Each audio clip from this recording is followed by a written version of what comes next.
Sana makauwi na si Mahal.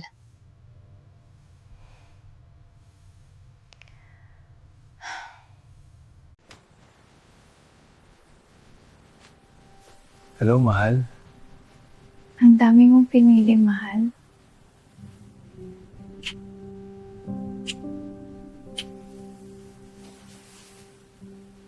Oo, Mahal. Bumili na rin ako ng mga gamit ni baby girl.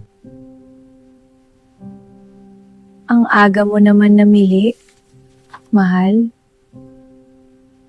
Mas maganda yung maaga, Mahal. May sasabihin pala ako. Nag-resign na ako, Mahal. Bakit ka nag-resign, Mahal?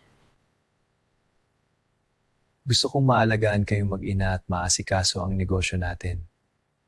Mas mahalaga kayo kaysa sa kahit anong trabaho. Salamat, Mahal, sa pag-aalaga mo sa amin. Napakaswerte namin sa'yo. Siyempre, love na love ko kayong dalawa. Gagawin ko ang lahat para maging masaya ang pamilya natin.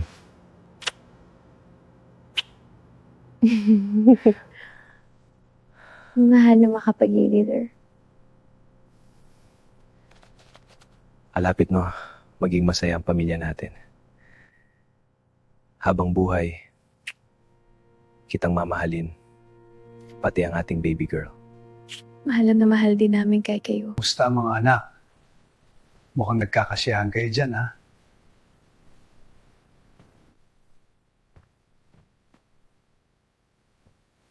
Upo po, Daddy. Namili na po si Utoy ng mga gamit ni Baby. Dali. Maganda yan. Handa na ang mga gagamitin ng aking apo.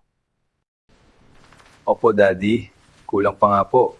Wala pa pong mga laruan. Siya nga pala, mga anak. Sa makalawa, babalik na ako sa Amerika.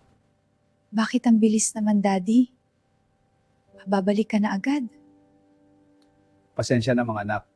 Kailangan na talaga. Kailan po ang balik nyo, Daddy? Ngayong taon na lang ako magtatrabaho. Pagkatapos kong magretiro, dito na ako titira kasama ninyo. Talaga po, Daddy? Salamat naman. Makakasama ka na namin araw-araw.